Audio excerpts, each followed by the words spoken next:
Hello and welcome to Season 2 of the Coming Down to Earth with Spirit podcast with me, David Hale. Like with Season 1, we will continue talking about all things spiritual in a real and down-to-earth way.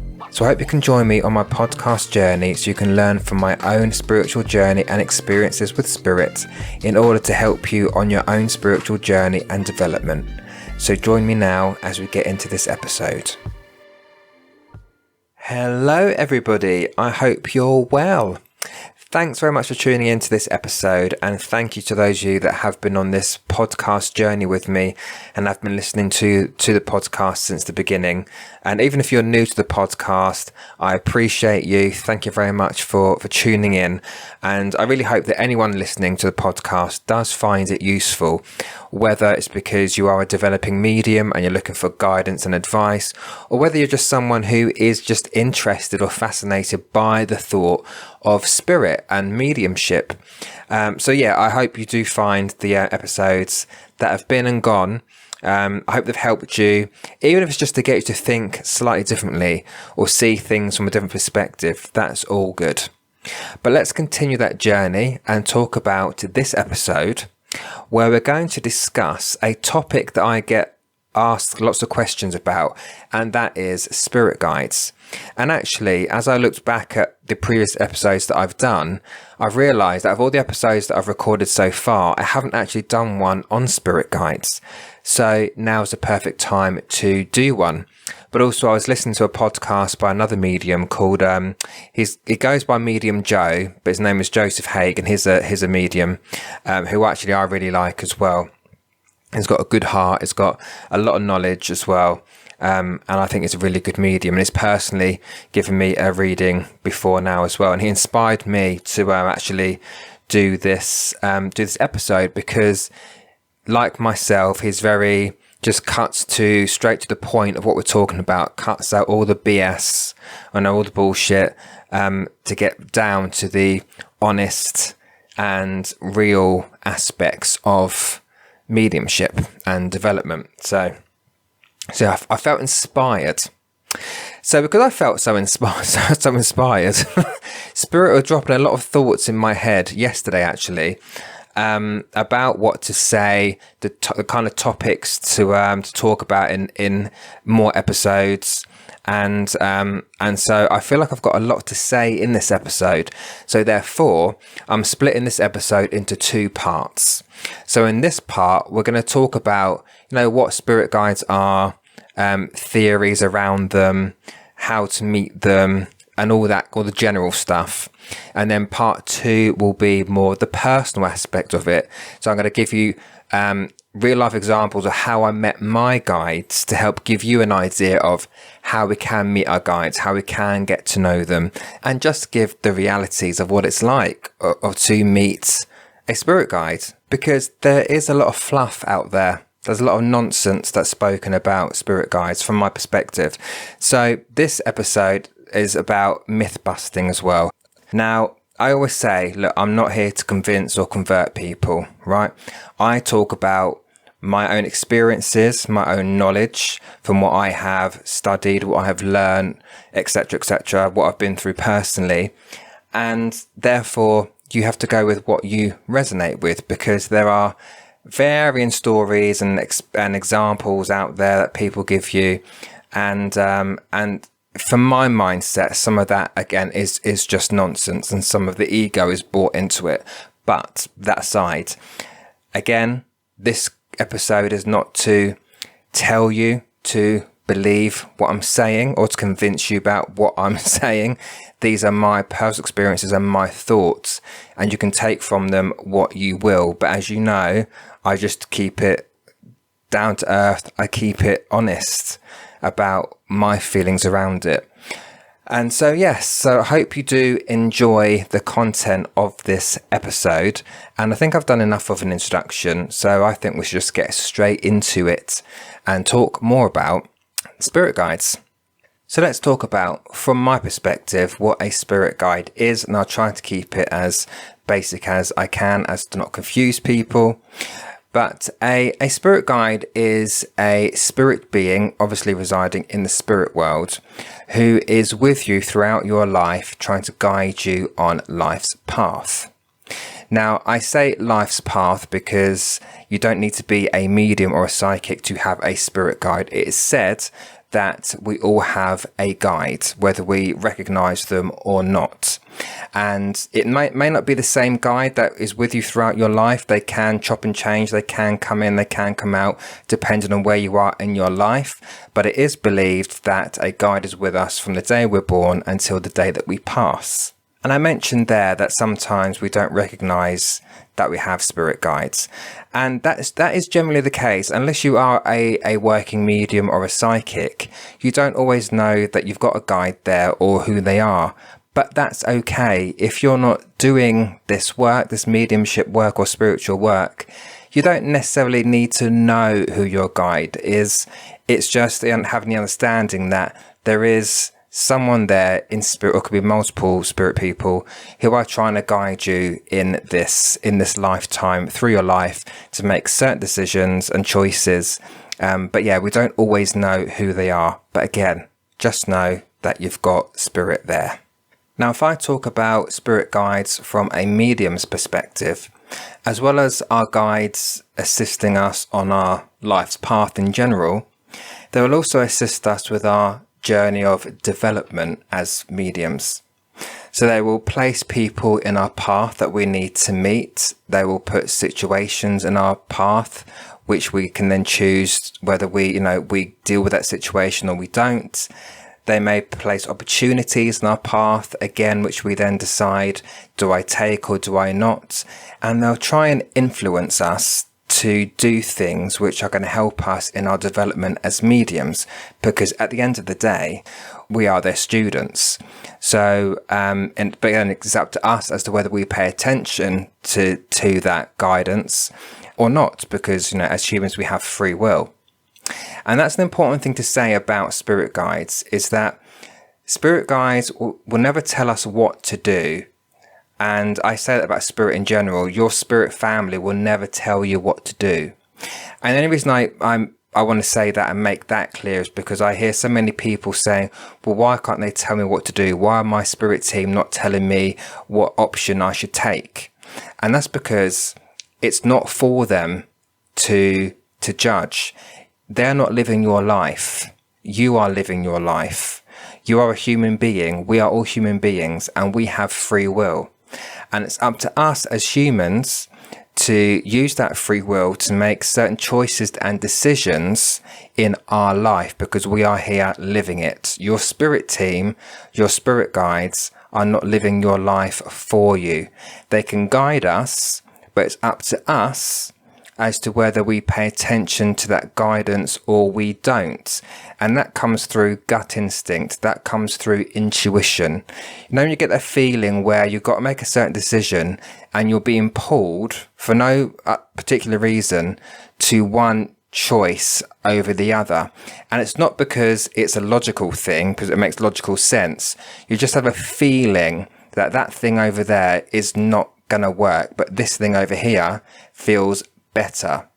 And it's those kind of feelings and sensations that we should pay attention to, because we're being guided to do certain things. But ultimately, that choice is yours. It's not up to spirit. It's not up to your spirit guides, your spirit team to make those decisions for you. And to kind of give you a real life version of that, if you like, I liken a spirit guide to somebody who, like a teacher. So think back to your years in school, or even in adult life at work or something, where you have someone who is teaching you, or you see someone who is or you have someone who's mentoring you. What you will find is, if they're a good mentor or a good teacher, they will give you certain tools, they will give you certain guidance and advice, but then they'll leave you to your own free will. They'll leave you to take that guidance and advice and apply it to where it needs to go, should you wish. A mentor is never going to tell you what to do. They might give you tools how to get there, but ultimately it's up to us as people to get there ourselves, the mentor can't do the work for you, because again, it's not their journey, it's not their life. Their purpose is just to help you get to a certain place, whether it's to achieve some kind of goal or to get through an exam or a qualification or whatever. They're not going to give you the answers. You have to find them yourself, but they're giving you the knowledge, the understanding, the guidance to get to that point. They're not always there. You're not always going to have them next to you 24/7, because they need you to make those decisions and choices by yourself. So in a rather large nutshell, that is what a spirit guide is from my perspective. So that's the what is a spirit guide. But actually, who is a spirit guide? Who can our guides be? And again, this is another question that I get asked quite a lot. And this is also where we do some myth busting. So for me, a myth is that your spirit guide has to be some high esteemed figure, like a monk or a nun or a Native American or some holy religious figure, when actually that is just not the case. A lot of those stories are about the ego of the medium, because they go on about how great their spirit guide is, that they're this highly religious figure and all this business. When actually, from my own personal experience, your spirit guide can be an ordinary person who once walked the earth, but has either lived many lives, or just throughout their life, they have acquired enough knowledge and wisdom to be a spirit guide to somebody here. And actually, just to add to that, I do believe that if it is an ordinary person, they would have had to, as I say, acquired a certain amount of knowledge. And no, that could be through many lifetimes. I don't feel it could be someone who passed last week is suddenly going to become someone else's spirit guide. But it depends on what journey their soul has been through, what have they acquired in their lifetime, they can lend that to being a mentor for someone earthly living, right? So I do believe they have to get to a certain degree of wisdom in order to be a spirit guide. But again, that can be an ordinary person that has done that.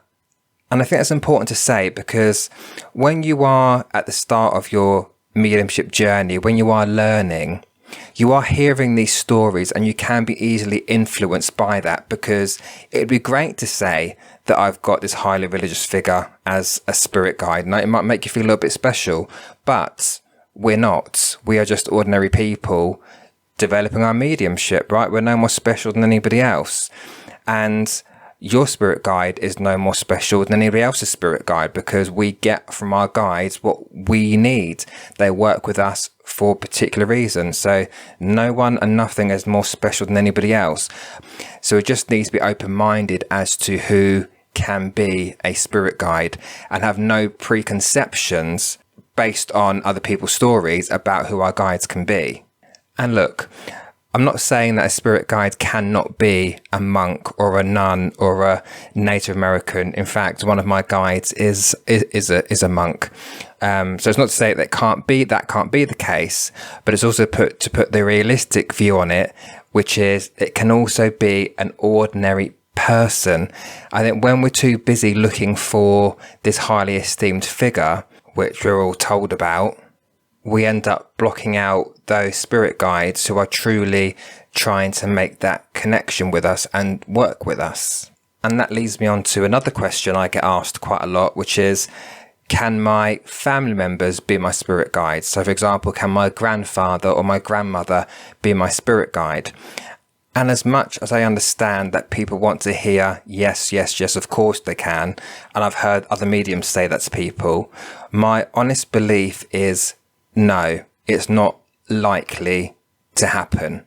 And look, this is not to burst anyone's bubble or to disappoint anybody, because I'm aware that many people would love their family members to be their spirit guides. But it's important that I give my honest view on it, but also an explanation as to why I believe what I believe.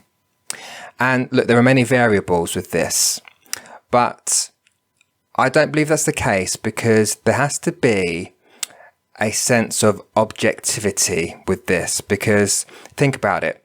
If you're really close to let's say your grandmother, okay, you have that bond of love. You want them to be here. You don't want your grandmother to be gone.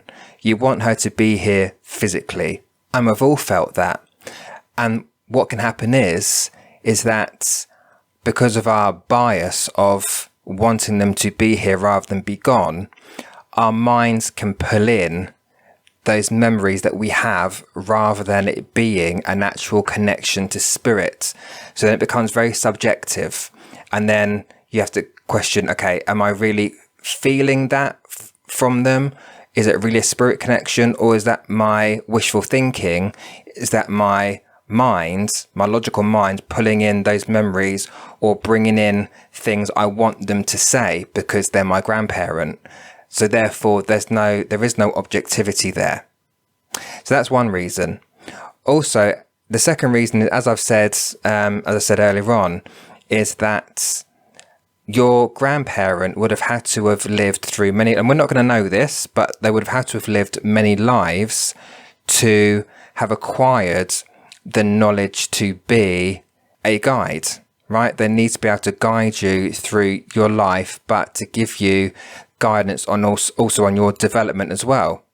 Now, it's not to say that your grandparent can't be a guide, but they may just be a spirit guide for somebody else, because again, that objectivity is not there for them to be your guide, if that makes sense what I'm saying. And also lastly, spirit guides don't live on the same level in spirit as your family members will be, right? Again, spirit guides have reached a certain state of, I don't use the word perfection, but that's the term that's used, but they've reached a certain stage of soul progression. They're at a slightly different level to where your family members will be, right? Because of the knowledge they have, because of the lives that they've led. So with all that said, that's the reason for my belief that our family members will not be our spirit guides. However, they can still be part of your team, right? So I know that my maternal grandparents especially are part of my team, and they've said so through many other mediums who have given me the same message, which is that we're on your team. And although they didn't believe whilst they were living here physically, since they're past the spirit, they know where they are. They know what I'm doing. They know when I need a bit of motivation. And actually, it was my nan, in fact, who influenced me to write my first book, because not in a million years did I think I would write a book ever, right? I wasn't a big reader as a kid. I'd rather be out doing something else. But it was my nan in spirit who influenced me to write that book, and who basically gave me advice and guidance from spirit about what to put in the book and what the theme of the book should be. So although not a guide, they're still on my team helping me in certain areas of my life. So just remember that. Although your direct family may not be your guides, but they will still be part of your journey for the rest of your life, right? They may still give you advice through your gut instinct or whatever, but they're not necessarily what we'd call, quote unquote, your spirit guide. Now, before we move on to the next issue at hand, I think it's important just to answer a question which I get quite a lot, which is, how many guides have I got? How many guides can we have? Again, talking from my own experience here and from what I've learned from other mediums, that is, we could have multiple guides at the same time. I know for me, I've got at least 4 guides, and I'll talk about them in part 2, as I mentioned earlier on. But we can have multiple guides at the same time. And what I found is that my guides all have their function. They all have their different reasons for working with me. So they all do slightly different things for me, if that makes sense. So I've got one guide for this, one guide for that, one guide for the other. So, but again, I'm going to talk more about that in part 2. So we can have multiple guides. It's not just the one. And look, there can be varying opinions out there about that. You hear some people say you've got one main guide. You hear some people say you've got multiple guides.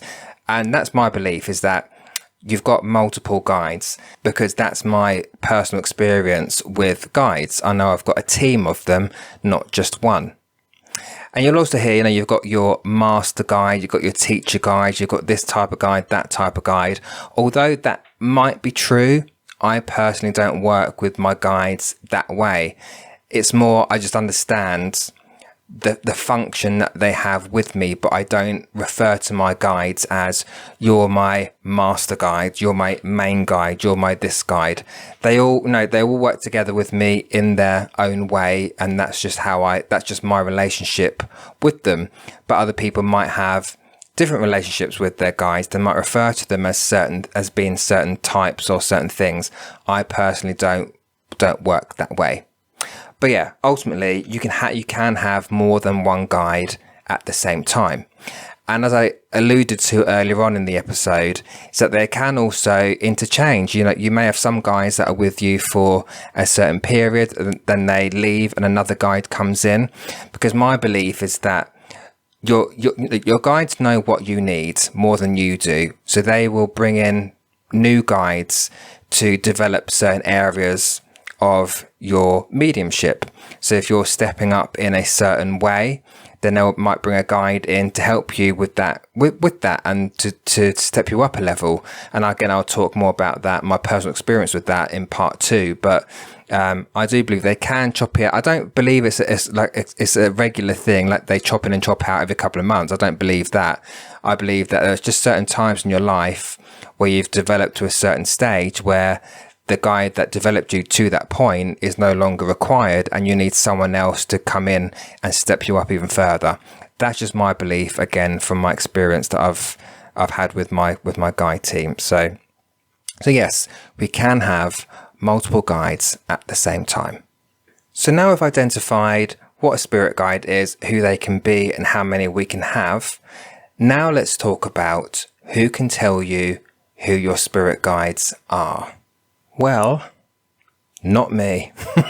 I personally do not do spirit guide readings. I do not tell anybody who their spirit guide is. And here's the reason why. And it may be quite a controversial answer, but I've got to be honest with it. And it's because effectively a medium could tell you anything that they liked, and you would in fact believe it. Because why wouldn't you? You want to know who your guide is. You've got an answer, so you're going to hang on to what that medium has said. But I don't believe it's a medium's job to tell people who their guides are.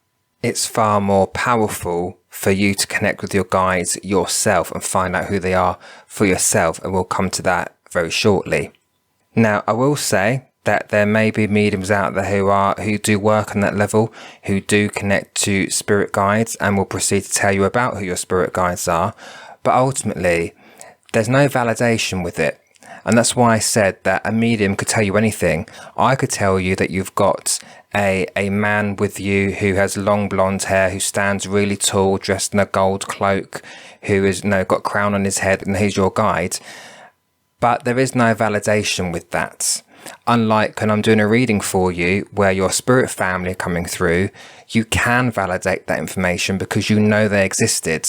You know things about them. You may know a description, a name, a date, a memory, etc., etc. So that can be validated because we know they existed. But if you've never connected with your guide yourself previously to that, then you are going to be inclined to believe what that medium is saying to you, especially if they're mentioning a highly esteemed figure, because that sounds fantastic. That sounds great. You've got this highly esteemed figure working with you, looking after you. But actually, it may not always be the case, and it's hard to say if you've been told it in the past. But it really is more powerful for you to link in with your spirit guides yourself, and for you to really do the work, because you will really feel the connection with your own spirit guide rather than someone purporting to know who they are and then telling you about it. But, and that does sound quite harsh, but so I'm not, if you have been told previously by another medium who your spirit guide is, I'm not going to say that they're wrong, because that's their connection. That's what they're feeling from spirit, but it's just to be aware that there are people out there who may spin you a yarn because they're feeding off of what you want to hear rather than what you need to hear. But I have experienced it myself where someone told me who my guide was and I've never seen them since. It was about 20 years ago, so the details are a little bit sketchy, but I went to, I can't actually remember what it was. It was in like a church hall or community hall or village hall or something like that, but it was a spiritualist group. And if I remember correctly, there were readings and things going on. And I remember asking a lady, I think she was medium, I don't really know who she was. And I said to her, I asked her, can you see who my spirit guide is? Because I was interested at that time. This is way before I was developing, but I was really into mediumship and whatever. And she said, you've got a samurai warrior working with you. And she gave me a name, and I can't remember what the name was. But what she did say is, when you hear that swoosh swooshing sound, that's your samurai warrior flinging his sword about.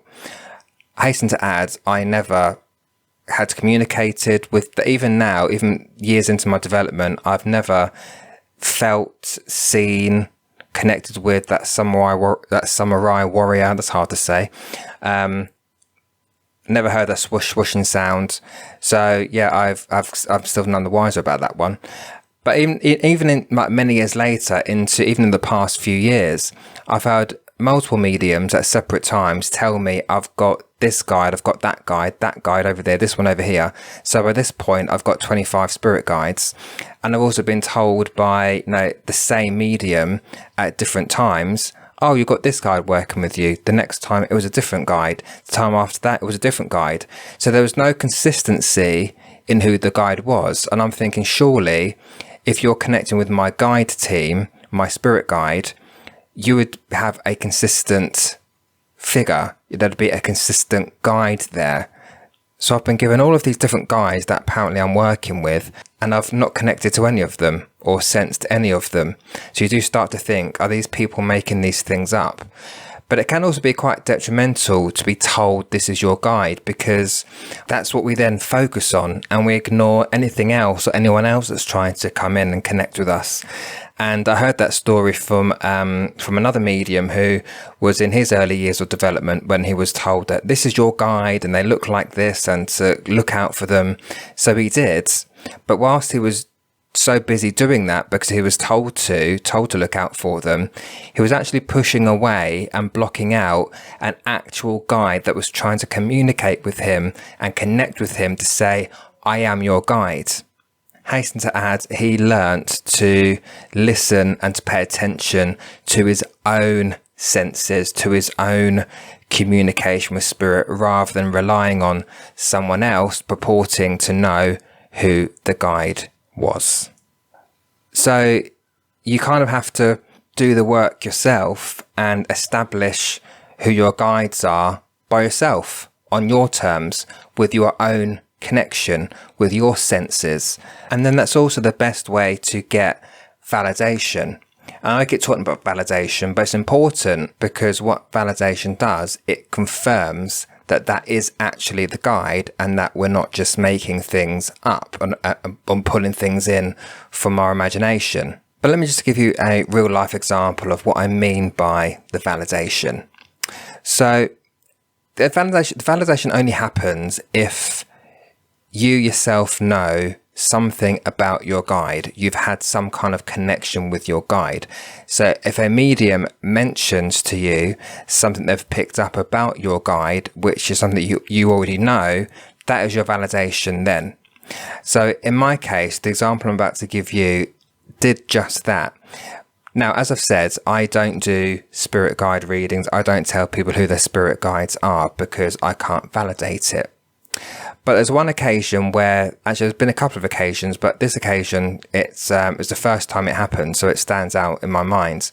Where it's one of my ex-students who's learning or developing herself to be a medium, had asked me if I was able to pick up anything about who her spirit guide was. And at that point, I did refuse that. I don't really do those readings. I don't work on that level. I'm more focused on communicating with your loved ones in spirit. So I did refuse at that initial point, but the way spirit work with me is if I do doubt myself in some kind of way or say I can't do something, spirit have other ideas. And as I said no, I started getting images and certain things placed in my mind to do with a spirit guide. So I said, look, let me just see if I get anything. I can't promise anything, but I'll sit down later. I'll go into a kind of meditation and see if anything drops into the mind. And so I thought, I'll give it a try. This was not a reading, anything like that. It wasn't a paid thing. It was more just seeing what I could get for her to answer her question. And as I did go into that meditation, actually, no, what it was, I was doing some exercise at home. I was working out at home, I had the weights out and the bench out. And as I was working out, my mind was going to the question she had asked about a spirit guide. And that started pulling in information, not pulling in, but I started receiving information and images about her guide. So I actually had to stop working out. I had to put the weights down and I got my notepad out. And actually what I also got out was my sketch pad. Now I have done some spirit art in the past where I used charcoal just to draw out faces of spirits that I've seen.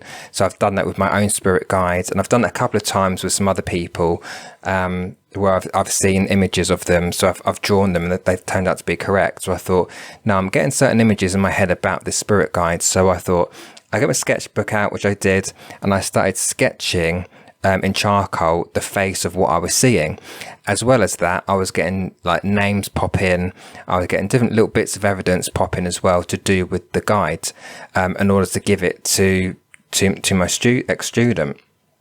And so I did that, and I then sent the image and the evidence across to the lovely lady, to which she replied, "Fabulous, that's validated, because what you've said is what I already know." And I didn't know that. So one thing that I did mention was that I felt the guide was from India, and she had previously, without telling me beforehand, had confirmed that she had connected with her spirit guide before through her own development, and had been told that her guide was from India. And it was a male, and I'd also brought a male through as well. And so actually she has that image in a frame in her house. And that's where the validation happens, is because she already knew something about her guide, and what I had said had just validated what she already knew. So again, it confirmed that it wasn't just her imagination or making it up. It was confirming through the details we both had, putting them together, that indeed that was her guide. So that was her validation in that case. So that's okay, because that can be validated. But again, if you've never had any connection with your own guide, with your guide yourself, then again, effectively, a medium could say anything to you and you'd go, oh, yes, yes, yes, yes, yes. So again, it's important that we put the work in and we make those connections ourselves to our spirit guides, which is something I did, and I got my own validations, which I'll talk about in part 2.